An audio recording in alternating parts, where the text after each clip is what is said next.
Okay, Shabbat Shalom, everyone, and thank you for your time today. Today's lesson is on discerning artificial intelligence through a Messianic lens. And here we're going to explore some of the hope and challenges amidst some of the AI uncertainties that everybody is hearing about. And we're here to give you some backdrop on that.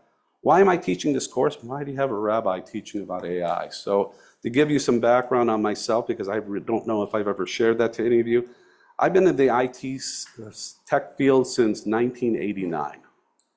And I will not be in the IT tech field much longer. I'm going to think probably by 2019 look to retire. But since that time, there's been an incredible evolution of technology. I've been teaching since that time in data security and been in specializations with network security, computer security, and data forensics. Since that time, I've specialized in data security since 1995, and I've consulted with over 200 companies worldwide. My first AI algorithm was written in 2011 as part of a doctoral study for computer science, which I completed in 2012. In addition to that, I teach currently at St. Xavier University, which I will be wrapping up this year. I teach graduate level and undergraduate levels on the concepts of data security, concepts, network security, computer security, and digital forensics. So given the topic and the level I play from a governance perspective, I have some background on this, which I think will prove pretty useful to you as we go forward. And the rationale and the motivation behind this lesson is really kind of to demystify things. And I'm a little disappointed, with what I'm seeing out in the industry with regards to their dissemination with regards to the subject matter. So I hope to hopefully clear the mist on this and again, give you a little bit more understanding on the topic itself. So let's go ahead and get started here. So, the spreading of fear. This is what we've been seeing lately for the last few years as it relates to AI. So here's some of the headlines that I've seen, and this is just the tip of the needle, people, but here's just some examples. The end is near. AI is built on a myth. AI is taking over everywhere. Pope Leo issues a manifesto warning about AI, the dangers of artificial intelligence, the existential threat. Who controls AI controls the world. And I like this one especially. Why AI experts say humans may have 2 years left to live. And then last but not least, experts call new AI technology terrifying. Ladies and gentlemen, beloveds, fear is one of the primary drivers behind much of the public conversations on artificial intelligence today.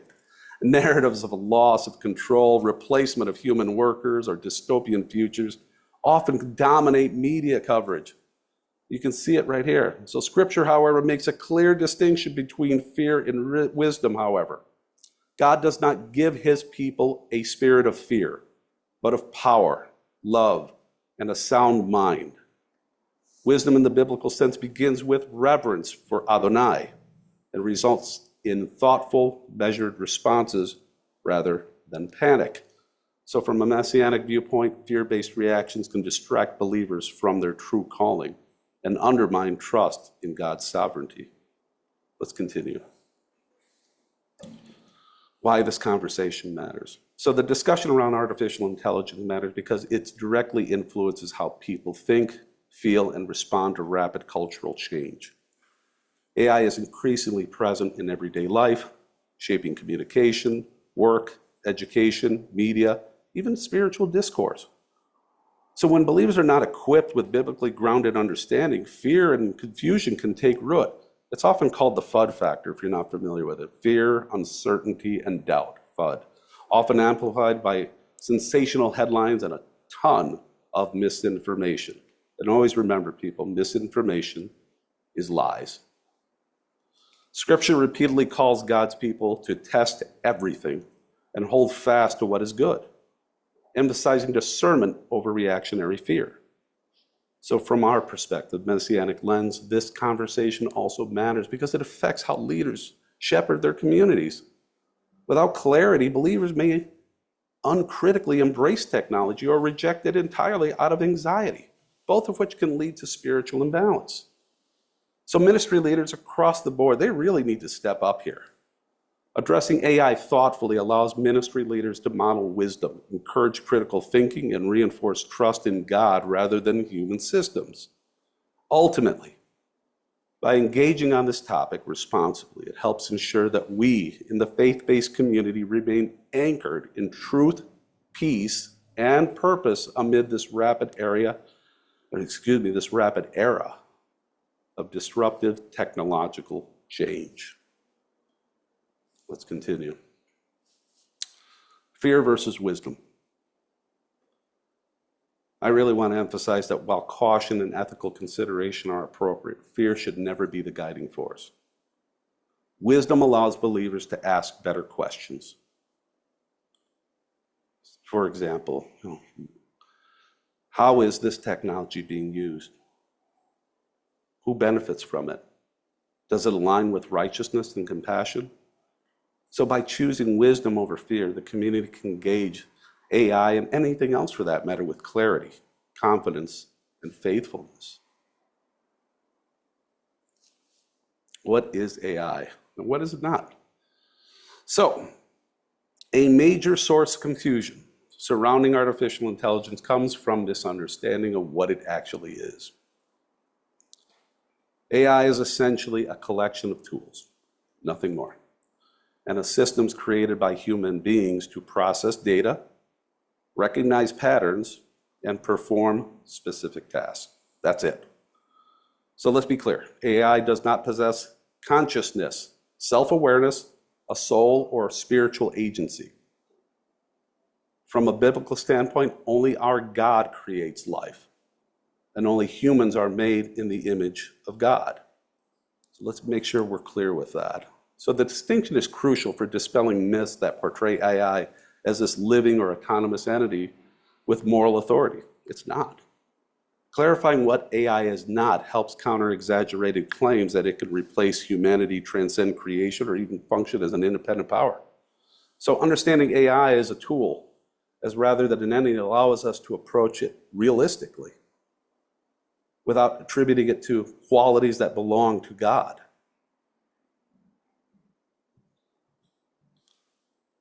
Clarity reduces fear, enables responsible, ethical engagement, and with that said, allow me to provide you a walkthrough of just how AI works. So, when I teach, I oftentimes like to provide things in analogies because it helps us wrap our head around it. So, one of the most common areas that we're most familiar with is in the restaurant. So, we're going to use that as our baseline reference in wrapping our heads around the concepts of AI. So in this overview that I'm going to provide, again, we're going to teach some key ideas. AI is a tool, people are in control, and provide the order. Messiah remains Lord over all, no matter where we're at, what we do. So AI processing is handled through what they call large language models, called LLMs, and I promise not to make this too terse with acronyms. It's designed to understand, process, and generate human language. So we're going to use the chef in this example as an example of what AI processing model is. So the AI processing, and within this visual, think of it like the chef who prepares your meal. But in this case, it doesn't think like a human, rather it operates like an advanced text generator. So think of it like an autocomplete on your phone that actually works. Okay, so there's, helpful and it actually gives you some accuracy. So text generation like essays, emails, story generation, so on. Condensing long articles or creating meetings or transcripts or reports. These are the functionalities that this thing does. Translations, fluently translating text between multiple languages. Also does coding as well. So if there are those who write code for a living, it generates code, it debugs code. It's a tool, it's an aid. It can generate code as well, but it needs oversight to make sure it works. So information retrieval, answering complex questions and explaining difficult concepts, this is its strength. Its sources, as always, comes from human beings, okay? Back in the day, if you remember such sources of search engines such as Alta Vista, Ask Jeeves, all these things, when they went defunct, that knowledge base of searches and queries by human beings and the results of that, the output, they collected. All these databases for the last 30 years is the knowledge base that feeds into AI. So everybody's worried like this is generating information. It came from us for the last 35, 40 years. It's just we forgot. AI models such as the LLMs that I mentioned before consist of very popular names such as ChatGPT from the company OpenAI. There's products such as Claude from the companies like Anthropic who provide services to the military. And even Google with their Gemini AI. There's a lot of products out there and there's a lot of processing models. But again, that could be an hour study in itself, but I just want to keep you centered that this is how it works. So for us, we'll step through to the next page here. As it normally works, you have an order, you have an input, which is associated. The kitchen, which does the processing, and the meal is the output itself. The inventory is what's available, which the chef uses for its information. So the feedback is more or less the re-examination of the output that you receive once you get that order. So the flow itself is really nothing spooky. It's just used to reduce. There's just steps involved with this to kind of reduce the fear and increase our understanding of what's involved with this process. And again, I'll provide a quick live demo of this as well as in just a moment here. So AI starts with human input. No input, no output. Garbage input, garbage output. So again, it's all based on how well you frame your input. So you connect to a discipleship. Our words matter. We choose what we feed in our minds. This is another example of that. So your words are the order. They shape the response. So you have to be clear and kind. Yes, you should be kind always, especially with the machines. You're responsible for what you ask. So what you ask gives results. That output comes in through the generation of that text. So it does some processing. AI, I need to stress this, AI and by no means is anything alive. It's not sentient, it's not spiritual. All it is a bunch of computing patterns. It's math. So only Adonai gives life and breath. So we have to remember that because there's a lot of fear and uncertainty almost implying these things are alive. They are not. So AI follows patterns like a kitchen following recipes. It doesn't have a soul or spirit, and it can sound confident and yet still be wrong. I'll give you some examples. So AI can only use what it has access to. So when the pantry is limited, the answers get weaker. But boundaries are healthy because sometimes you don't want that range to go beyond what you wanted to look at. So in inventory equals limits plus available information. Just like a restaurant, you can't cook without ingredients. AI can't answer beyond what it has. The information that what it has is derived from us. The output. So the output is the meal itself. When you receive a burger, for example, what do? You lift the bun, you look at the contents, you examine it. So the results of what you receive. And again, you never treat output as truth automatically. You verify. And in our case, we verify with scripture, with wisdom, and of course with trusted leaders. So here, we're not to teach and we're not to blindly trust confident sounding answers. Again, we need to encourage humility, test, verify, and ask for guidance. And it's no different here, okay? The feedback that you get upon that, oftentimes it may not be exactly what you want because you may have not framed the request properly, or it just wasn't enough to interpret on its end. So that's where we have details and constraints. And again, if it keeps giving you information that's wrong or it's just not working with you, stop doing it. Again, that's wisdom. So again, feedback is like sending the meal back to fixing. Again, the spiritual tie-in with this is we practice discernment and self-control. We don't work on impulse. Moving on. So AI outputs must always be tested. I can't stress that enough. It's usually pretty accurate if it's text-based, but once it generates anything as it relates to images or any type of files, the quality and the accuracy falls off. It's just by design. However, in the text-based forums, usually it is the most accurate. It's more trustworthy that way, and I can demonstrate that in a little bit. So again, AI outputs must be tested. And from a practicality sense, we want to check our sources, compare with Scripture always, and ask a trusted mentor, and don't spread rumors, whatever you do. So again, it's easy to falsify and run with this. But again, it's working off our request. Oops. So, human creativity in the image of God. So human creativity and innovation are rooted in the fact that humanity is made in the image of God. Throughout Scripture, humans are depicted as creators, builders, and problem solvers, exercising stewardship over creation. Technology, including AI, emerges from this God-given capacity to imagine and design. However, being created in God's image does not mean humanity shares God's sovereignty or moral perfection. Far from it. So it's within this slide here we explore the balance between celebrating human ingenuity and maintaining humility before the Creator. So AI reflects human intent, values, and limitations, not divine authority. By recognizing this, it helps believers appreciate technological advancements without elevating it to a place of reverence. It also reinforces the accountability, reminding developers and users alike that tools should be used in ways that honor God, serve others, and reflect righteousness rather than pride or domination.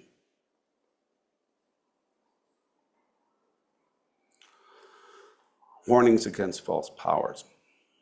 Scripture consistently warns against placing trust in works of human hands. Idolatry is not limited to physical statutes. It includes any system or creation that begins to replace reliance or focus on God. So in the context of AI, the temptation arises when technology is seen as the ultimate solution to human problems or as a source of security and control. It's not. It's here where we can be tempted into spiritual danger of attributing false power to technology. A lot of people do it. From our perspective, from the Messianic lens, AI must never become a substitute for faith, prayer, obedience, or ethical responsibility. So by highlighting biblical warnings, this encourages vigilance against subtle forms of idolatry and calls believers to continually evaluate where their trust truly lies. Technology, I must stress this vehemently, technology should remain a servant and never a master. So many contemporary fears, as I touched on earlier, surrounding AI are tied to end-time speculation, with viewing technological advancements as definitive proof of imminent prophetic fulfillment. So while Scripture does speak about deception and vigilance in the last day, it also warns against obsession and fear-driven speculation. Yeshua calls his followers to faithfulness, watchfulness, and steady obedience rather than constant alarm. I want to encourage everyone to take a balanced approach with this, affirming that while believers should be spiritually alert, they should not interpret every new technology as a prophetic sign. Discernment involves understanding the times without surrendering peace or mission. The focus remains on living faithfully, loving others, and advancing the kingdom regardless of technological developments. So when approached wisely, technology can serve a powerful kingdom purposes. AI can assist in teaching, translation, research, administrative efficiency, and outreach, enabling ministries to steward resources more effectively. The purpose of this slide reframes the conversation from fear to purposeful engagement, emphasizing that all things were created through and for Messiah. The key question is not whether AI exists, but how it is to be used.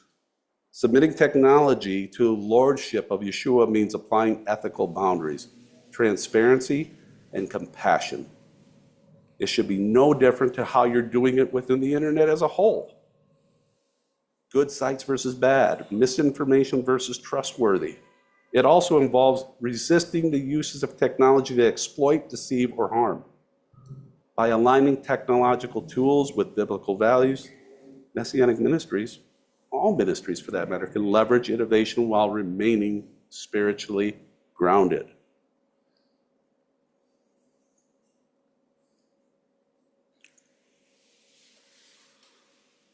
So, wrapping up here. So let's keep in mind the central message. Our hope is not found in technology, nor in resisting it out of fear. But as always, we place our hope and trust in Yeshua the Messiah, who is the same yesterday, today, and forever. AI is like every human invention, exists within the boundaries of God's sovereignty, and by remaining anchored in Messiah, believers can face technological change with confidence, peace, and of course, purpose. So as I wrap up, I would like to encourage you all to carry forward a posture of discernment, humility, and trust, engaging the world thoughtfully while keeping your faith firmly rooted in the unchanging truth of God.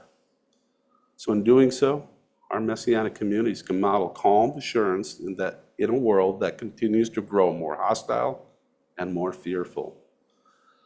So that pretty much wraps up here, but I'm going to provide you just a quick demo of an example of what we've done, Caden and I, on our side some time back. Just want to demonstrate our virtual minister here. So this is an example of some good purpose, spiritually led cooperation here on our website that we've provided as a tool to teach and encourage and learn more about Messianic Judaism. So I'm just going to use this as a quick example, and then I will wrap things up. But as you can see, this is just the text boxes, what we talked about here. And again, it provides a very clear introduction, and we just type in words saying, I'll give one example here.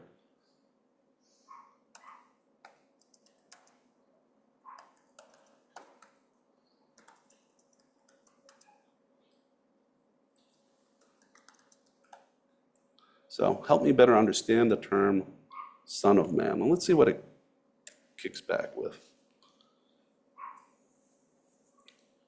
Okay, so it was very quick in response to that. Okay, and I won't read this to you in detail here, but you can see it already that we got some feedback just based on the question. And then, as you can see, based on that, I got a response based on my query on the better understanding of the Son of Man. It gives me some biblical meaning, the Messianic significance, as well as spiritual applications on it. And it allows me to go a bit deeper if you'd like. But again, I just want to provide, it's a tool. That's all it is, to provide you guidance and additional information on the fly. So I see this very similar to that of back in the days when I had encyclopedias on my shelf, only this is much more current and much quicker than me leafing through the pages. So this is in essence what we do with AI. Again, we take it from a thoughtful approach. It can give you good information. If it's callous and you're just looking to have a conversation, I would highly advise speaking to a human being over technology. The results may be very unpredictable. But all the same, again, go to trusted sources. I'm only using what we have on our site as a trusted source. It's been validated and been used in many ways and proven useful. We encourage you to try it out for yourself and give us any feedback and let us know what you think of it. Along with that, give us some feedback on what else have you tried in other areas. I would love to know more about it. But in any event, this concludes our lesson for today. I hope it proves useful, insightful, and provides some clarity and clears the mist on the topic of AI. Shalom in Yeshua.